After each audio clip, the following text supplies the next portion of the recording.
My son and his wife said I was lucky they let me stay. They took my room, my pension, and called it support. So I sold the house, with them still inside. No warning, no tearful speech, just a signature and a lockbox. Now they're online calling it betrayal. I call it reclaiming what was mine. All right, before we dive into this crazy story, do me a favor. Subscribe and tell us where you're watching from? He didn't raise his voice, just raised the handle on my suitcase. The suitcase landed with a soft thud against the porch boards. One wheel wobbled slightly before settling into place.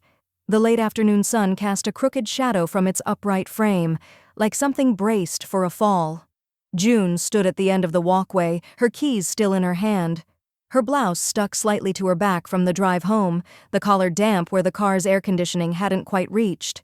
She didn't move, just looked. The door opened wider.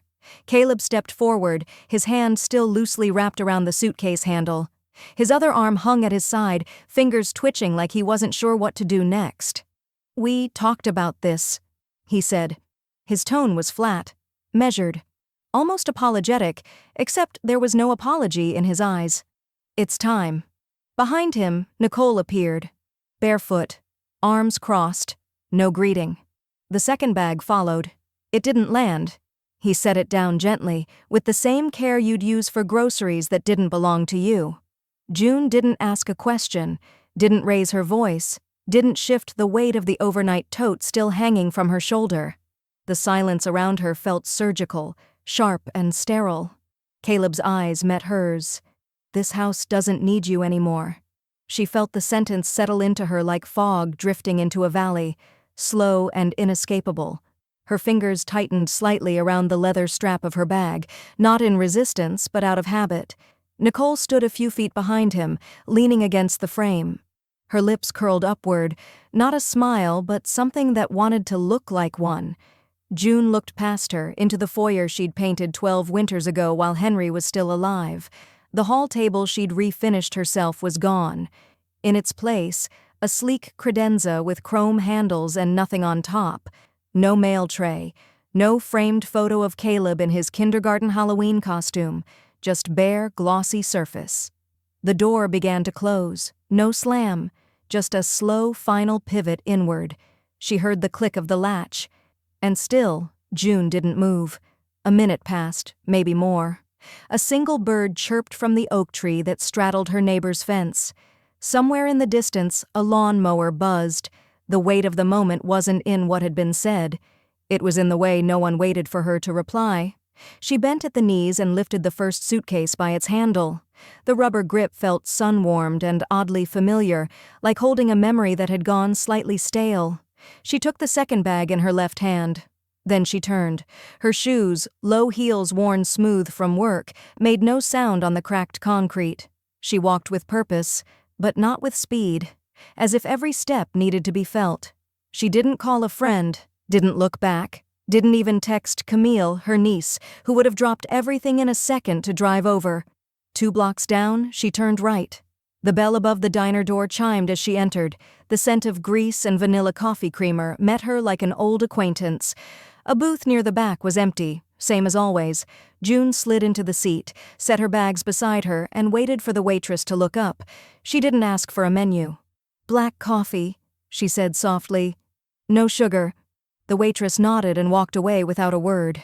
June reached into her purse, not the front compartment, not the zippered pouch, but the inside sleeve where things stayed safe and untouched. Her fingers closed around the folded piece of paper with creases so worn they no longer resisted. She pulled it out, unfolded it once, then twice. The paper was yellowing along the edges, but still legible. At the top, property title, 14 Sycamore Lane. Her name stood alone under legal owner. No co-signers, no addenda, no transfer, just June Marie Westcott. She laid the deed flat on the tabletop, just beside her coffee as it arrived. Then she smiled, not because it was funny, but because it was beginning. From her purse she pulls the original deed, still in her name. They kicked me out of a house I legally owned. The coffee had gone lukewarm, but June kept sipping. The diner's walls were lined with faded photos of town parades, football games, and people who smiled like they'd never been betrayed. The corner booth she'd taken was next to a window overlooking the main street, a place she'd sat dozens of times before, waiting on coworkers or catching up with Camille. Today, she wasn't waiting on anyone. She reached for the folder she always carried at the bottom of her purse. It wasn't the fashionable kind, just a simple vinyl. One, blue with a snapped flap and worn corners. She unfastened the snap and pulled out a stack of documents, each neatly arranged in reverse chronological order. Birth certificates, tax filings, Henry's death certificate, and beneath them, the mortgage packet from 5 years ago. She turned to the notarized pages, eyes tracing signatures she hadn't seen in months. Caleb's wasn't among them, neither was Nicole's. Her own, however, appeared again and again, next to phrases like primary borrower and title holder. The refinance had been her idea. After Henry died, Caleb had offered to take over the bills, help keep things running. June had let him. It had felt right at the time, like a family passing the baton. But she'd never signed the house over. She hadn't needed to. They had assumed, she realized. They had assumed that handling the utility bills meant ownership, that paying for the new dishwasher gave them equal claim to the bricks holding up the house, that her quietness was surrender. June set the packet aside and pulled her phone from her bag. Her fingers, though steady, moved more slowly than usual. She opened the Zillow app, tapped in the address, 14 Sycamore Lane, Brookridge, Indiana. The map blinked, then loaded. Comps filled the screen in shades of green and gold. A house 3 doors down had sold 2 weeks ago, above asking. June stared at the number, $376,000. Her thumb hovered, then moved to the contacts list. She scrolled until she saw it. Martine Beck, attorney at law. The number hadn't changed in 18 years. She pressed call. It rang twice before a familiar voice answered. June? Martine didn't sound surprised. You okay? June looked out the window as a boy rode past on a red bike, his backpack flapping open behind him. She didn't smile. I'd like to list the house, she said calmly. A beat of silence. You mean Sycamore? Yes. Is Caleb aware of this? No, June said, and that's fine. Martine exhaled slowly. Do you have the documents? I have the title, the mortgage, the insurance, the will, everything. Martine didn't ask why. She didn't need to. She had known Henry and she had watched Caleb grow up. She'd also seen what happened to women who outlived their usefulness in their own homes. What's the fastest way to list it? June asked. If you want to sell it tomorrow, Martine replied, we can start tonight. June leaned back against the vinyl seat, her hand resting lightly on the folded deed beside her coffee mug. The sun had begun its slow dip behind the storefronts across the street, casting long amber stripes across the diner floor. She didn't reply right away, just breathed in the scent of grilled onions and strong coffee and history, and exhaled the version of herself who had just been turned away from her own door. Lawyer replies, if you want to sell it tomorrow, we can start tonight. They didn't hear me argue. They'll see my signature instead. By 6:52 p.m., June stood outside a modest brick office tucked behind the bank on Main Street. The lettering on the glass door read, Larkin Realty, established 1981. Her reflection in the glass caught her by surprise. Creased blouse, hair wind-framed from the walk, eyes clear and calm. She stepped inside. The air smelled faintly of citrus cleaner and old printer paper. A young receptionist smiled and pointed her toward a side office where a woman in her early 50s sat behind a wide oak desk stacked with manila folders. Mrs. Westcott? The agent asked, standing to shake her hand. I'm Tessa. Martine said you'd be coming by. June returned the handshake with quiet firmness. Thank you for staying late. Not a problem, Tessa said, already pulling out a file marked Sycamore. Martine forwarded everything, but I just need to see original ID and a wet signature on the listing agreement. June sat down and reached into her purse, sliding over her license, the deed, and a yellow envelope with tax history dating back 7 years. The house is clean, no liens. I kept records. Tessa glanced through the packet, eyebrows lifting slightly. "You've kept this place immaculate, legally and otherwise." June didn't reply, just folded her hands in her lap, waiting. The paperwork took 20 minutes. Tessa read through each clause, but June didn't need the narration. Her eyes had already scanned every line. "Do you want to stage the house or sell it as is?" Tessa asked, flipping to the final page. "Listed as vacant," June said. "Ready to transfer. No tenants, no permission required." Tessa raised an eyebrow but didn't question her. She had worked long enough to recognize when something wasn't just a listing, it was a statement. "You'll likely get multiple offers," Tessa said, slipping the documents into a plastic sleeve. "That neighborhood's turning fast. Bidding wars start over countertops." June nodded once. "Then let them fight over the kitchen I scrubbed for 30 years. Tessa smiled faintly. "I'd be shocked if it takes more than 48 hours. June signed the final page. Silence settled in the office like the last puzzle piece clicking into place. When she stood to leave, she shook Tessa's hand again. "Please don't call me unless it's serious," she said. "I won't need updates unless we're ready to close." Tessa gave a nod of understanding. "Understood. You'll have the full listing live within the hour. It's already scheduled." The sun had dipped behind the hardware store by the time June walked back to her car, parked discreetly beside the motel on Oak Ridge. She'd paid for 2 nights in cash, under her own name, but with no mention of a home address. The clerk hadn't asked questions, just handed over a key and a Wi-Fi code on a slip of paper. Inside the room, the wallpaper peeled slightly at the corners, and the sheets smelled faintly of bleach. But the lamp worked, the chair was soft, and the silence was hers. She removed her shoes and sat cross-legged on the bed. Outside, a neon vacancy sign flickered against the night sky like a lighthouse for the discarded. Her phone buzzed beside her on the nightstand. One new message, Caleb. She stared at the screen for a few seconds before tapping it open. "Did you cancel the internet? What's going on here?" June didn't reply. She simply reached for the remote, turned on the TV to an old western, and let the sound of galloping hooves carry her into sleep. Caleb texts, "Did you cancel the internet? What's going on here?" "They unplugged my presents, so I unplugged the house." The motel coffee was bitter, but June drank it anyway. She sat at the small laminate desk by the window, the cordless phone pressed between her shoulder and ear, a yellow legal pad in front of her. Her pen moved as she spoke, each word crisp and unhesitant. "Yes, terminate the water account as of today. Final bill to be mailed to P.O. Box 1124 Pause. No forwarding address." She clicked off and crossed out water. Then, with the same poise she once used to take attendance for 600 students, she dialed the gas company.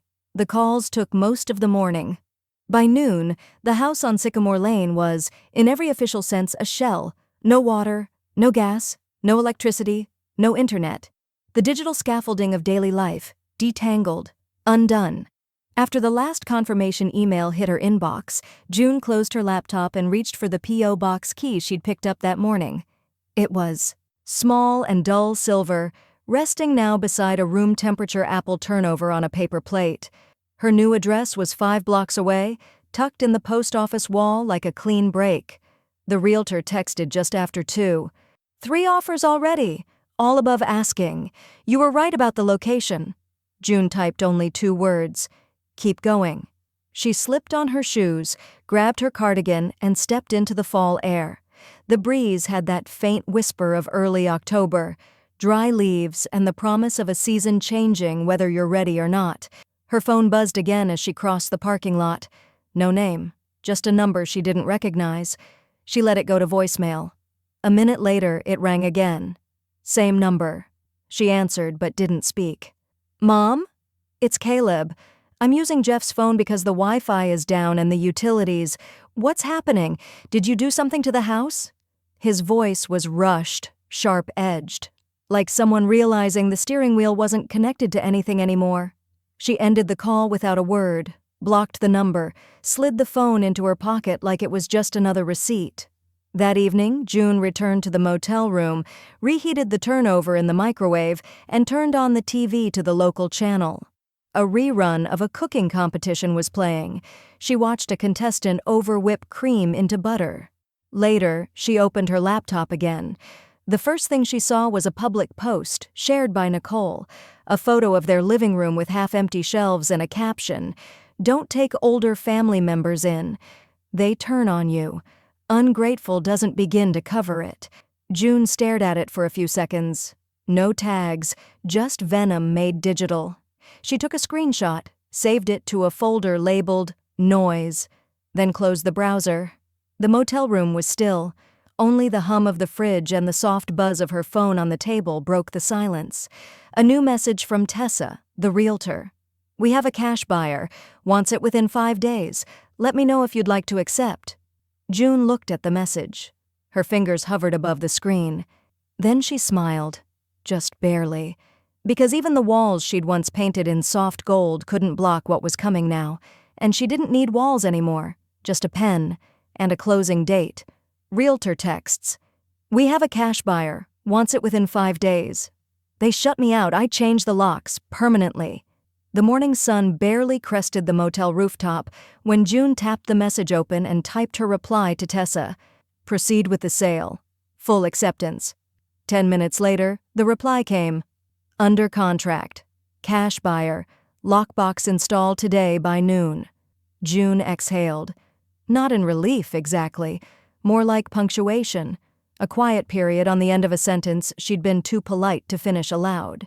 At 11:43 a.m., she watched from the corner across Sycamore Lane as the agent arrived in a white compact SUV. Tessa stepped out in slacks and a blazer, holding a black lockbox the size of a paperback and a matching realty yard sign with "Sold" printed in slanted red. She worked quickly, attaching the box to the front doorknob, checking her phone once before placing the sign in the grass. It leaned slightly, the kind of imperfection June used to correct with a gentle nudge. Today, she left it leaning. The courier came at 12:06.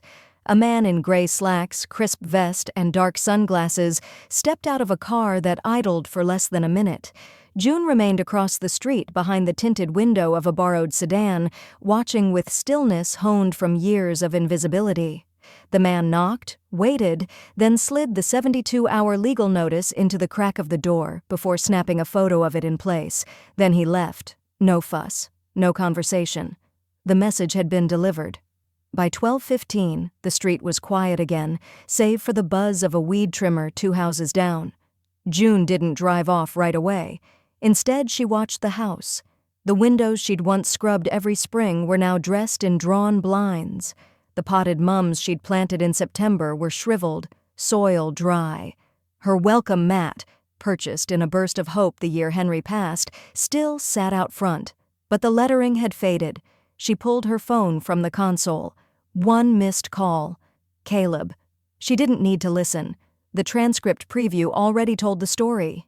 "You can't be serious. You can't just sell it like this. We live here." No mom, no please, just disbelief dressed in entitlement. She deleted it, blocked the number again, this time for good. Back at the motel, Tessa called. "Just a heads up, we filed early eviction prep with the title office in case anything gets combative. We won't need it unless they refuse to leave by the transfer date." "Thank you," June said. "Please handle it all through documents, no contact." "You got it." Later that day, she returned to Sycamore Lane. Not to speak, not to reclaim, just to witness. She parked a street away and walked slowly along the sidewalk, coat buttoned, hair pinned back. Not a disguise, just a quieter version of herself. The same woman who used to leave baked goods on porches during snowstorms. The same woman no one noticed anymore unless they wanted something. No one saw her. Not even when she paused across from the house, just far enough to appear like a neighbor on a stroll. Her eyes swept over the lawn, the front windows, the way Nicole's car was parked crooked in the drive. The lockbox gleamed faintly in the afternoon sun. She allowed herself a small smile. It wasn't satisfaction. It was symmetry. The locks had changed. So had she. By the time she returned to the motel, a new message waited from Tessa. "There's stuff still inside. Want us to pack and store? Or trash?" June looked at the message for a long time. The decision wouldn't be about revenge. It would be about respect, for the space, for the silence, for herself. She set the phone down beside her cup of tea, still warm. Tomorrow, she'd answer. But tonight, she would rest. Realtor, there's stuff still inside. Want us to pack and store, or trash? I kept my memories. They can figure out what to do with their furniture. At 8:07 a.m., June responded to Tessa's message. Arrange 30-day storage, out of pocket, label everything. 10 minutes later, she forwarded the contact info of a moving company she used once when Henry's mother downsized. They had been careful back then, even with furniture no one wanted.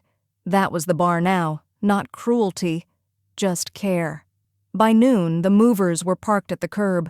2 trucks, 6 boxes of blankets, a clipboard with checklists. June wasn't there. She'd sent instructions by email and a printed note taped to the front door. In black ink on plain paper, "Be gentle. I'm not like them." The courier arrived an hour later, right as the last nightstand was being wheeled down the driveway. June sat in her car across the street again, rear view tilted just enough to catch the scene without looking like she was watching. Nicole opened the door with her hair unbrushed and her phone already recording. "This is insane!" she shouted, waving the notice like it was a court summons, because it was. The courier didn't flinch.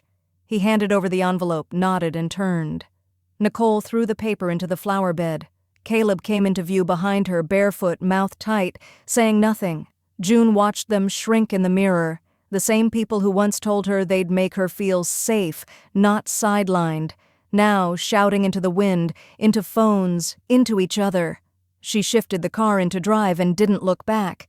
Later that afternoon, Tessa called. "The buyer's ready. They'd like to close early. Cash is in escrow. They also asked if you'd be willing to meet them. They're curious about the home's history." June raised an eyebrow. History? Apparently they read the file and said, "This house sounds like it's survived something." June didn't laugh, but she said yes. 2 days later, at 2:15 p.m., she stepped into Larkin Realty again. This time, the office felt less like a place of transition and more like the final chapter of a book she'd finally decided to finish. Tessa had already prepped the closing packet. The document sat fanned on the desk like a paper trail with a pulse. June reviewed every line, slow and deliberate, tax transfers, title release, final notary sign-off. Then the deed. Her name, June Marie Westcott, written in thick formal type. She signed at the bottom with a black pen and a still hand. "That's it," Tessa said, flipping the final page into a manila envelope. "They're yours until they take possession at the end of the week." June nodded. "Then it's not mine anymore." Outside, the wind had picked up. Gold and brown leaves chased each other down the sidewalk like little arguments too late to resolve. June stepped into the parking lot and breathed deeply. No sorrow, just space. Back at the motel, she took a bath for the first time in weeks. Let the water run a little too hot, let her fingers prune. She wrapped herself in a towel and opened her laptop to check emails. Top of the inbox was a link, forwarded by Camille. Subject, "This went viral fast. Just ignore it." The video took a moment to load. Caleb's face filled the screen, eyes red, jaw clenched. "This is my mom," he said, pointing the camera at an empty hallway and a half-unpacked box. "She evicted us. I gave her everything. Everything." The video cut to Nicole sobbing in the corner of a bedroom, saying, "We took her in. We tried." June watched it once, then again, slower. Not for details, not for guilt. Just to confirm what she already knew, they hadn't taken her in. They had simply never expected her to walk out. Caleb posts a video. "My mom evicted us. I gave her everything. He said he gave me everything. I have the receipts. He gave me nothing." June sat at the small round table in the motel kitchenette, a cup of tea steeping beside a pile of opened file folders and a second-hand calculator she hadn't used since Henry passed. The glow of her laptop screen lit the room with a cold, pale light. The video had settled in her chest like a bitter stone, but not the kind that broke her, the kind that sharpened resolve. She clicked open the budgeting spreadsheet she'd maintained, quietly, consistently, for over a decade. Nothing fancy, just rows and columns of every payment she'd ever made on the house. Dates, vendors, check numbers, notes in the margins.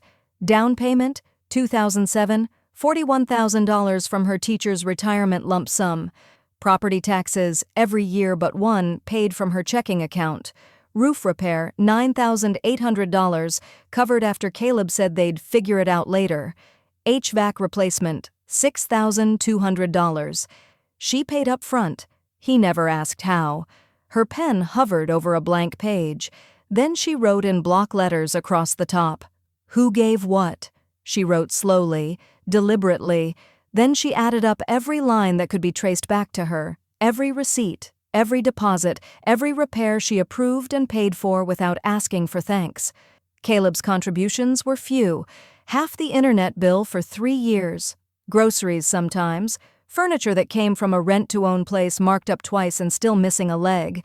She took a photo of the ledger, attached it to an email, and sent it to Martine with the subject line, "In case they come with lawyers instead of apologies."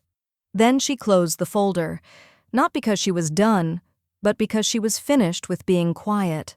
That evening, a friend from church forwarded her Caleb's video again. This time, it was overlaid with a dramatic piano track. The caption read, "Mother turns on her only son after everything he gave." June clicked through the comments. Some called her heartless. Others asked for her side. A surprising number said nothing, just posted their own stories of mothers left behind, inheritance arguments, sons who weaponized obligation. She didn't reply. But she opened a new document. Title: Everything, Really? She started with one line. He said he gave me everything. What he meant was, he assumed it was already his. Then she wrote, for an hour, then 2, not out of rage, but rhythm. The words came steadily, like something stored too long in a drawer now airing out in real time. She detailed the years, the trade-offs, the way silence had been mistaken for agreement, the way aging had been mistaken for surrender. Then she saved the file, didn't post it, didn't even name it something obvious, just draft 001.xx.x. Her hands ached slightly from the typing, but she felt no weight. Just a strange lightness, like letting go of a bag you didn't realize you were carrying until it hit the floor. The phone buzzed beside her, its glow flickering against the rim of her tea mug. A new text from Tessa. Buyer wants to know if you'd ever consider writing about this. Not just for legal reasons, they said the story feels bigger than the sale. June stared at the screen. Then, slowly, she smiled. Not because she needed to be heard, but because someone had finally noticed she hadn't been quiet out of weakness. She had been quiet to listen. And now that she was done listening, she might just write. The new buyer asks, "Would you ever write about this?" They made it public. I made it permanent. The motel desk was small and laminated, its corners chipped from years of minor collisions. June moved the coffee maker aside and opened her laptop with the same careful reverence she once used to unpack student records. Outside, the light had turned that soft amber gray, late enough for headlights, too early for silence. She clicked open a new document and sat still for a moment, just watching the cursor blink. It didn't take long for the words to come. She titled the post, "When They Forget Who Paid for the Roof." The author field she left blank. The byline would simply read, "Submitted anonymously." She wrote slowly, not because she didn't know what to say, but because she knew exactly what not to include. No names, no addresses, no dramatic speeches or bitter accusations, just facts. Facts layered in memory, wrapped in quiet restraint, stitched with the sort of dignity that makes people uncomfortable. She described the down payment, how it came from her teaching pension and Henry's savings. She recounted the nights she scrubbed the tiles herself after Caleb insisted they couldn't afford cleaners, the late fees she quietly covered, the repairs she paid in cash, and the thank you she never received. She ended with one final line. "Silence isn't absence, it's strategy." She submitted the post to a nonprofit she'd followed for months, Senior Financial Justice Alliance. Their website invited stories. June gave them one.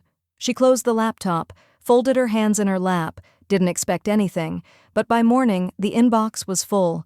The post had been shared over 300 times overnight. By noon, it was climbing on Reddit. By evening, it had crossed onto Facebook, picked up by a community page called Elder Voices Matter. She hadn't included any way to contact her, but the nonprofit forwarded dozens of emails, women in their 60s, 70s, 80s, all saying the same thing in different words. This was my house too. My daughter-in-law called me dead weight. He said I owed him for letting me stay. Some messages were angry, some were grateful, most were weary.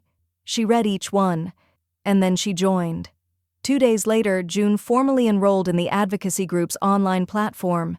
She attended a webinar quietly, camera off, learned about wills, trust abuse, the legal loopholes that swallow years of sacrifice in one generation. She sent a thank you message to the moderator. She didn't mention her post, but she did write another one. This time, she didn't even try to soften the headline, "Silence isn't weakness, it's strategy." This one focused less on the personal story and more on the pattern, how polite mothers become disposable, how legal ignorance becomes a weapon, how entitlement wears the face of faux concern. It got picked up by Medium's social justice section within the day. Comments flooded in again, more measured this time, some skeptical, some teary. One simply said, "I deleted my son's number and slept better that night." Then came the pushback. Nicole filed a harassment claim through the community HOA Facebook group, citing targeted online slander. The claim was rejected within hours. No names had been used, no laws broken. The group's moderator closed the post with a one-line comment, "Truth doesn't require permission." June didn't celebrate. She didn't comment. She simply saved the rejection screenshot in the same folder where she kept her receipts and title papers. She named the file falsealarm.pdf. That evening, while folding laundry she'd washed by hand in the motel sink, her phone vibrated once. New voicemail. She dried her hands, picked up the phone, tapped play. It was Caleb. "I didn't mean it," he began. His voice was quieter than before, frayed in places, like a rope left out in the rain. "I was angry. I didn't think you'd actually go. I thought we were just venting. Nicole said you'd come back. I don't know what we were thinking." He paused, and in the silence that followed, June could hear traffic in the background. A horn.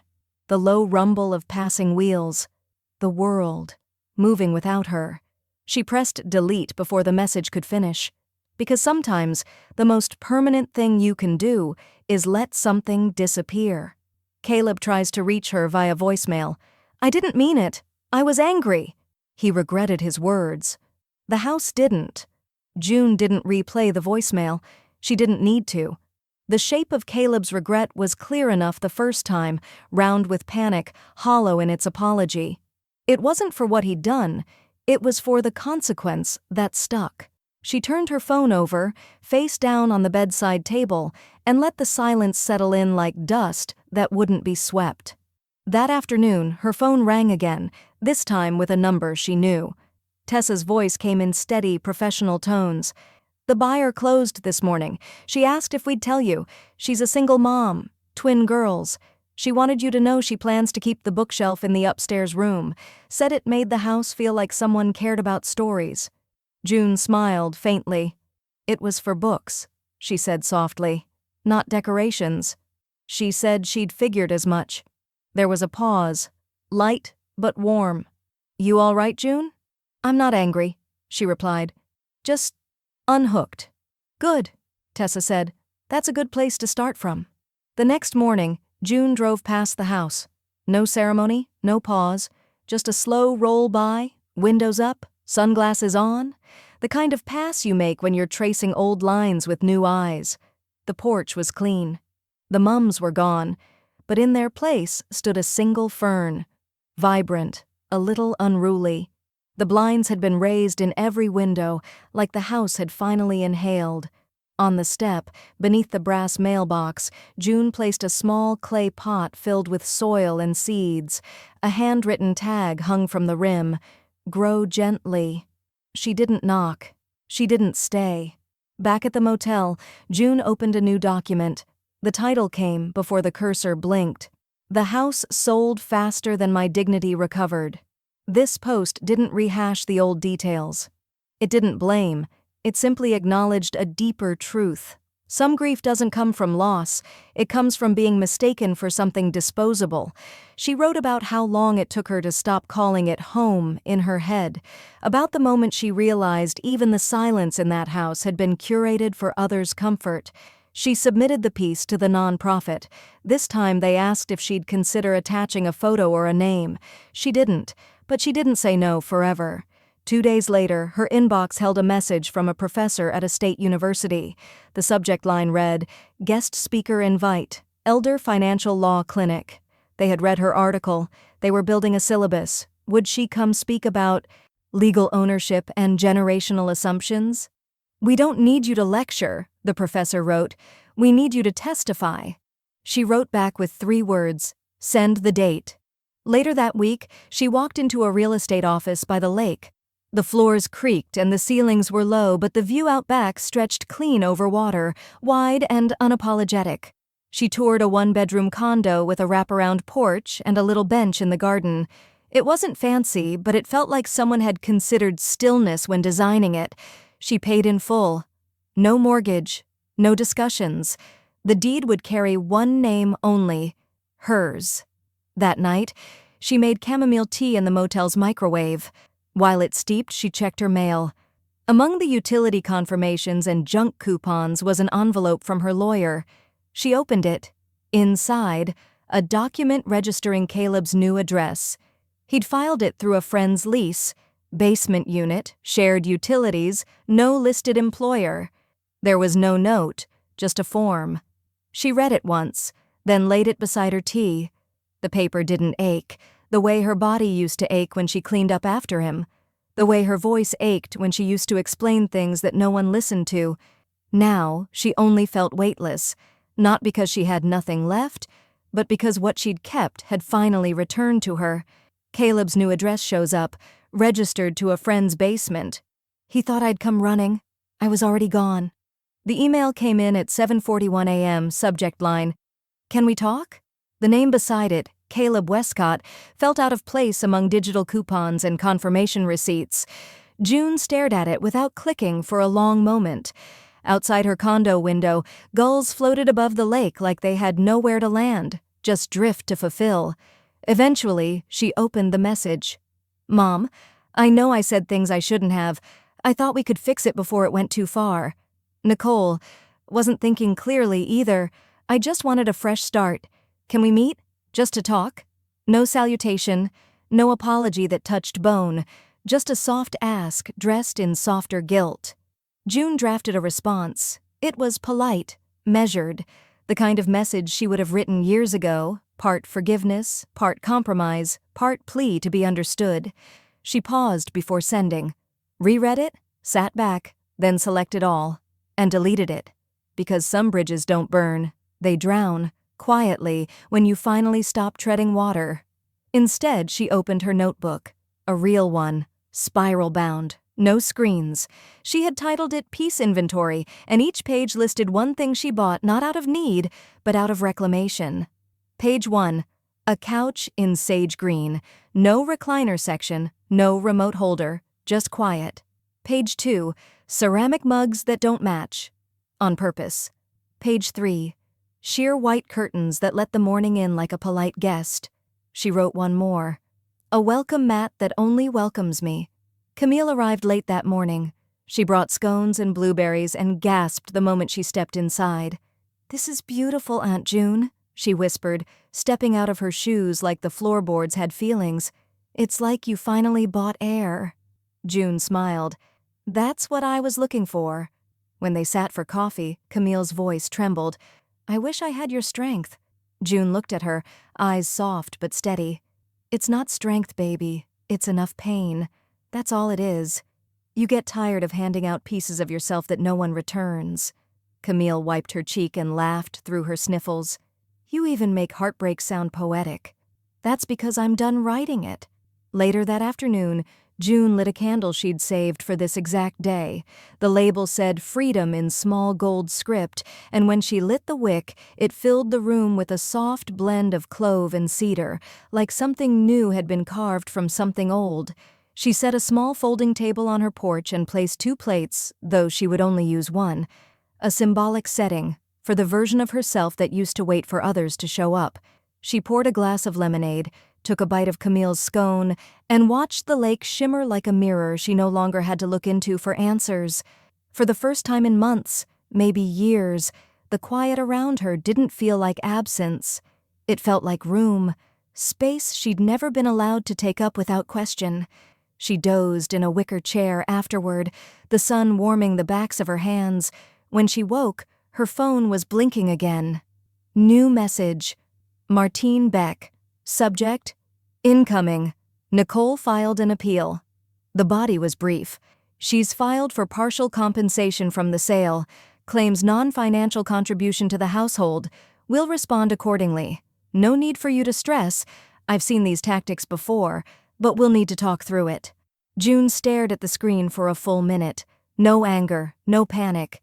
Just that familiar ache behind the eyes when someone you barely thought about reminds you they haven't yet let go. She stood, blew out the candle, and watched the smoke curl like a sentence she'd chosen not to finish. Tomorrow she'd call Martine. Tonight she would choose not to flinch. Lawyer emails. Nicole's filed an appeal for partial compensation. They came for crumbs from a cake they never baked. June kept the envelope unopened for 2 full hours. She didn't need to read it to know what it said. The notification had already been summarized in Martine's email, but something about holding the thick, cream-colored paper in her hands, the legal formatting, the stern weight of it, felt like a test. Of what, she wasn't sure. Her restraint, maybe. Her resolve. When she finally slid it open, the content was exactly what she expected. Nicole had filed a petition for partial compensation on the basis of domestic contribution and emotional investment. She claimed unpaid household labor, asserted an implied promise of long-term tenancy, cited emotional displacement as grounds for reparative equity. June let out a breath, neither deep nor shallow. Just steady. That evening, she met Martine in her new condo's sunroom, the windows open, the lake breeze curling around the edges of the table where they spread out manila folders like cards at a high-stakes poker game. June had them all ready: the bank statements, the maintenance receipts, the original deed, the utility bills, photocopies of every check she'd written from her own account, taxes, repairs, groceries, even the purchase orders for the washer and dryer, both signed by her and her alone. No financial fingerprints from Nicole? Not one. Martine flipped through the folder without comment until she reached the end. Then she closed the stack gently and said, "We'll file a counterclaim. Documentation this clear? The court's going to see it for what it is." And the court did. Nicole's appeal didn't even reach a hearing. The judge reviewed the filing, then issued a bench dismissal. With prejudice. No chance to refile.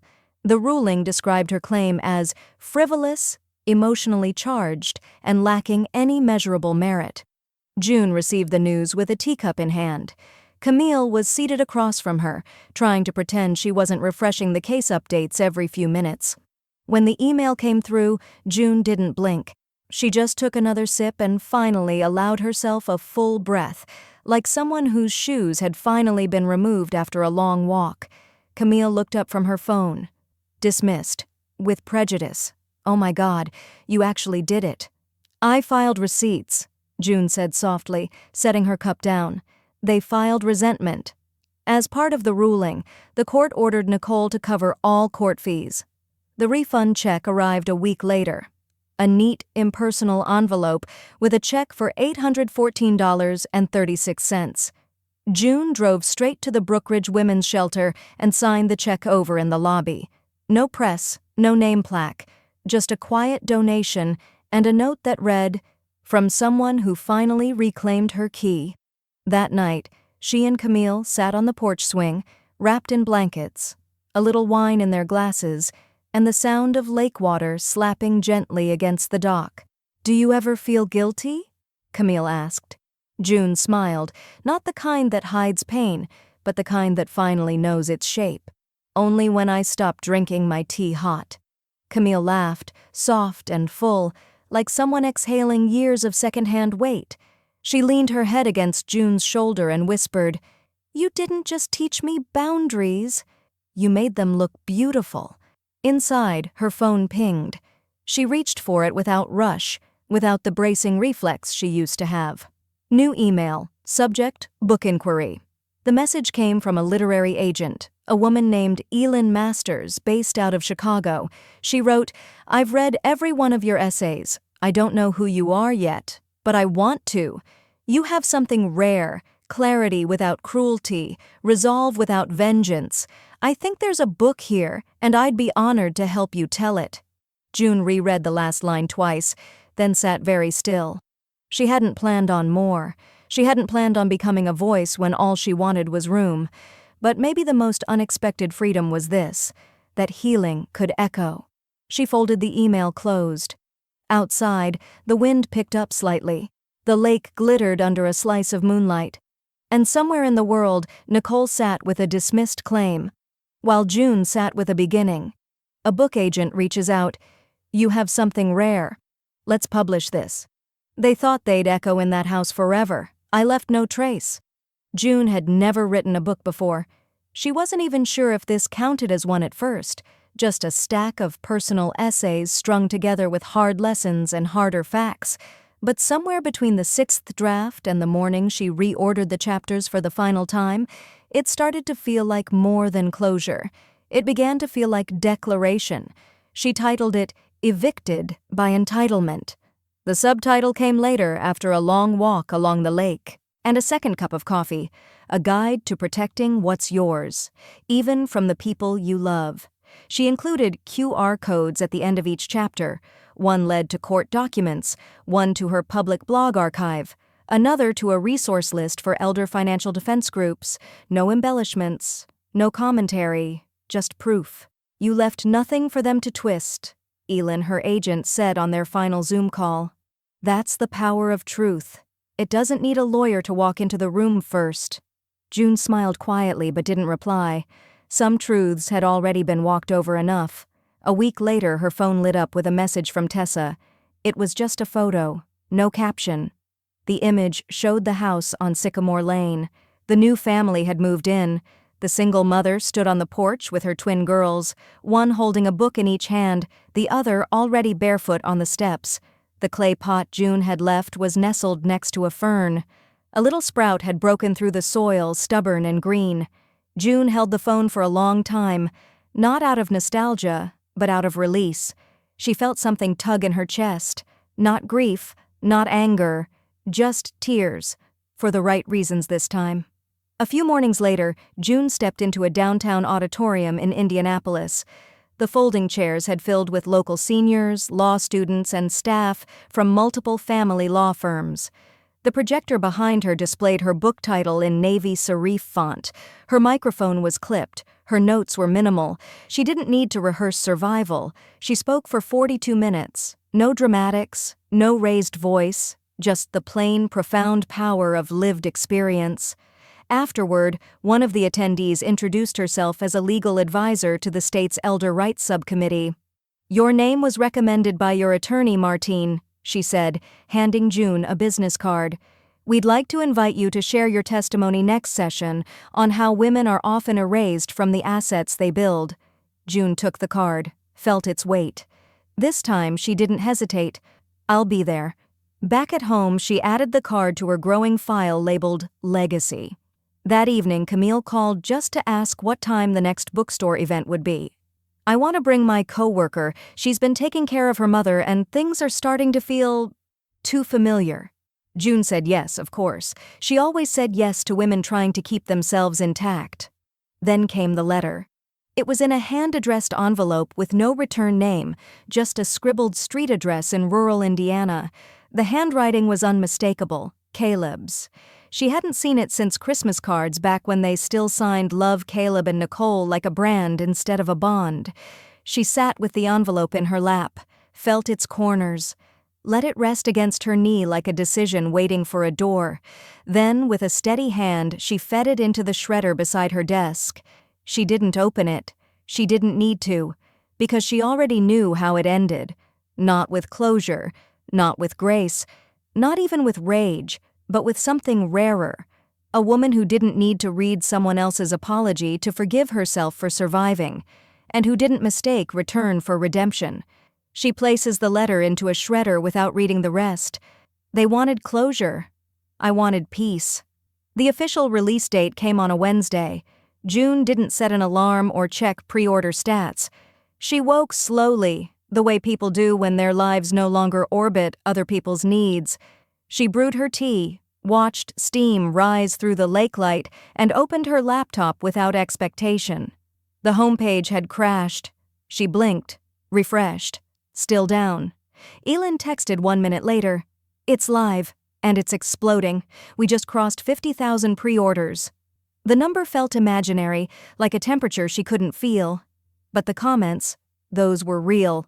One read, "This is the book I wish my mother had read before she gave up her name for a spare bedroom." Another simply said, "This saved me." Within 2 days, national outlets began to email. Morning shows, magazine spreads, podcast invites. June declined every single one. "I didn't write it for visibility," she told Elin. "I wrote it to stop disappearing." But she made one exception. PBS. They offered a quiet studio. No makeup crew, just a sit-down conversation for their Voices of Experience segment. The interviewer was an older woman named Lisette, who'd left broadcast for public television when producers started suggesting she dye her hair to stay on air. The interview was spare, no gimmicks, no dramatic music, just June, her voice even, telling the story as it unfolded. When Lisette asked her what she hoped people took away from it all, June paused, then said softly, "I left with no note, because silence was the only thing left I owned." The clip aired 2 nights later. It was quoted in a dozen follow-up articles. It was painted in cursive across a mural at a nonprofit for displaced elder women, and it was embedded in a proposal packet, delivered to June's inbox by a film producer, an adaptation offer for a short-format streaming series. The email was respectful. No fast money, just a promise. "We won't change your words. We'll frame them." She didn't say yes immediately, but she didn't say no either. 2 weeks later, Camille stopped by. She brought an armful of glossy magazines and a bottle of sparkling water, laughing as she dropped them onto the coffee table. "You're officially famous. My coworker says she saw your quote on a billboard in Cleveland." June raised an eyebrow. "Let's hope it wasn't near the casino." Camille flopped onto the couch beside her, then turned serious. "Aren't you scared? That they'll come for more? That this'll stir them up again?" June didn't answer right away. She walked to the window, pulled the sheer curtain slightly aside, and stared at the lake, wide, unmarred, indifferent. Then she turned and said, "You can't come for what you forfeited." It wasn't bitterness, just truth, rounded by time. That night, she lit the freedom candle again.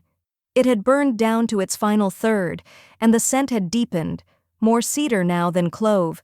She let it fill the room as she sat cross-legged on the floor, flipping through printouts of emails from readers, mostly women, some men. Some had left homes. Some had stayed too long.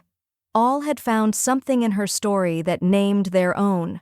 When her phone buzzed, she almost ignored it, but the subject line caught her eye. Subject: Invitation. Legacy Conference, San Francisco. The body was simple. "We believe your story defines the kind of legacy that isn't inherited. It's earned. We'd be honored if you would keynote this year's conference on redefining generational power." June read it twice. The lake hummed quietly behind her. The candle flickered its last millimeters. And in the calm that followed, she realized something unexpected. Not everything that echoes needs to be answered. Some echoes are just proof you spoke loudly enough to be remembered. Publisher invites her to speak at a legacy-building conference. They wanted the house. I kept the home. The pendant was no bigger than her thumbnail, brushed silver, shaped like an old-fashioned house key, delicate and blunt at once. June found it at a local artisan stall by the lakefront farmers market. The vendor didn't pitch, didn't ask questions, just watched as June lifted the necklace, traced its simple lines, and said, "This one."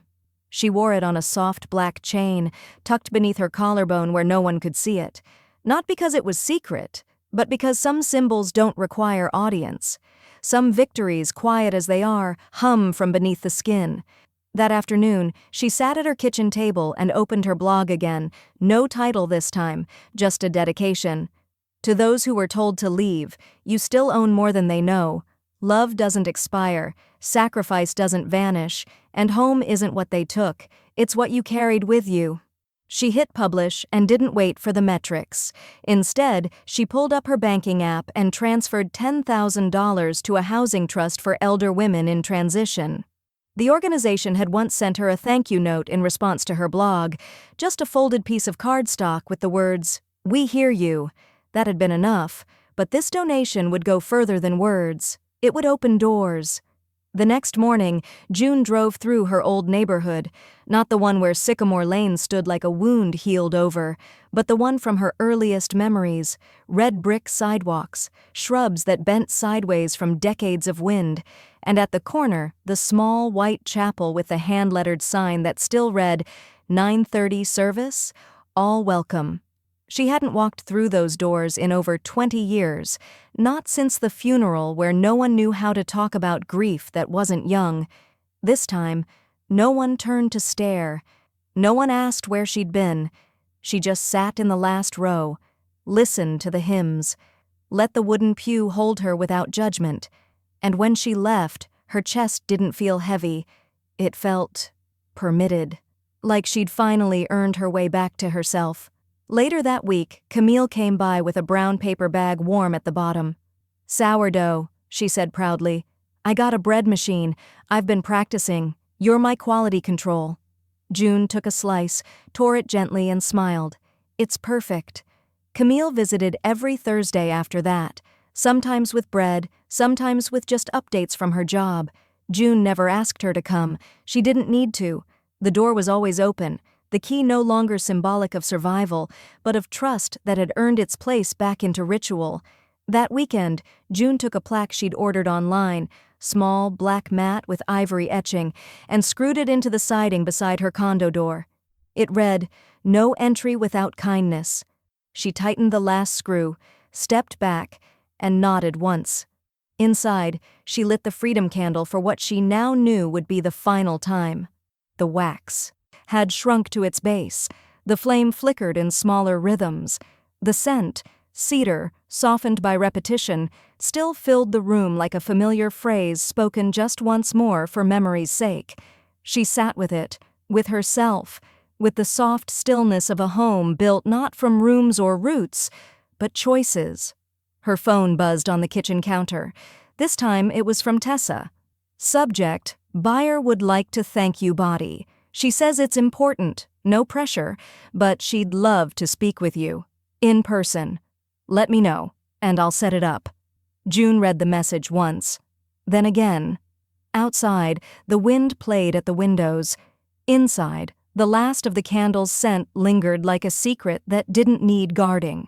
She looked down at the silver pendant resting against her chest, then reached for her phone. Realtor emails. "The buyer wants to thank you in person. He shoved me out. I signed them out." The meeting was set for noon.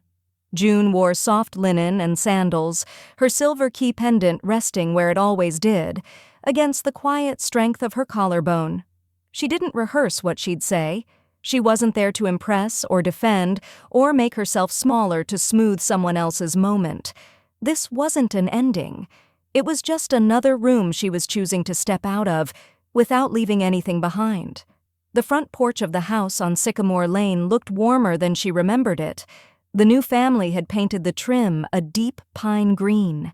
The mums were gone, but a row of hardy perennials had taken their place, still young, but stubbornly upright. On the porch swing sat a woman in her late 30s, hair pulled back in a loose twist, freckles across her nose, and a quiet steadiness in her gaze. "Ms. Westcott?" she asked, standing. "Just June," she replied, stepping up the 3 front steps that used to creak beneath her knees. The woman reached out a hand. "I'm Darla. My girls are inside. painting handprints on cardboard boxes. I told them they could only do it if they promised to never paint the actual walls. June laughed. It's a good rule. They didn't go inside. They didn't need to. Instead, they walked the porch slowly, hands at their sides like two women measuring time in footfalls instead of calendars. I just wanted to say thank you, Darla said after a moment. This place already feels like it forgives people. I didn't think houses could do that. June stopped, turned to her. I hope it holds you gently. Darla didn't cry, but her voice cracked as she replied, It already has. June didn't stay long after that. She didn't need to. The goodbye had already happened a long time ago, when she left the keys in a drawer and stopped waiting for someone to ask her to stay. Later that evening, she sat at her kitchen table with a cup of tea and her laptop closed in front of her. She had one last thing to say, not to them, not even to herself, but to the people who might one day need a way to remember that leaving doesn't always mean losing. She opened a blank post, typed the title in bold, Final Sale, full circle, and still standing. Then she wrote, Some endings are loud. Others step in like dusk. I didn't leave to hurt anyone. I left to stop being erased. The walls that once held my silence now hold new laughter. That's a gift I didn't plan on giving, but I'm glad it found its way. This was my last post. Not because the story is over, but because the story is mine. And sometimes, that's enough. She hit publish. Then she stood, poured herself a small bowl of lemon pasta, sliced fresh tomatoes on top, and ate on her porch. Alone. Peacefully. Joyfully. The lake stirred in the background, a low hush like applause for the kind of victories that don't make noise. She sipped her tea, hot and unhurried. The laptop stayed closed. No tabs open, no inbox buzzing. Just the sound of a night arriving to a woman who no longer owed anyone her attention. Above her, the porch light cast a soft ring over the doorway. The plaque she'd installed gleamed under it, No entry without kindness. And as the wind swept in from the lake, bringing with it the scent of cedar and something unmistakably her own, she smiled. Not because she was finally finished, but because she was finally full. They said the house didn't need me. Turns out, it never needed them.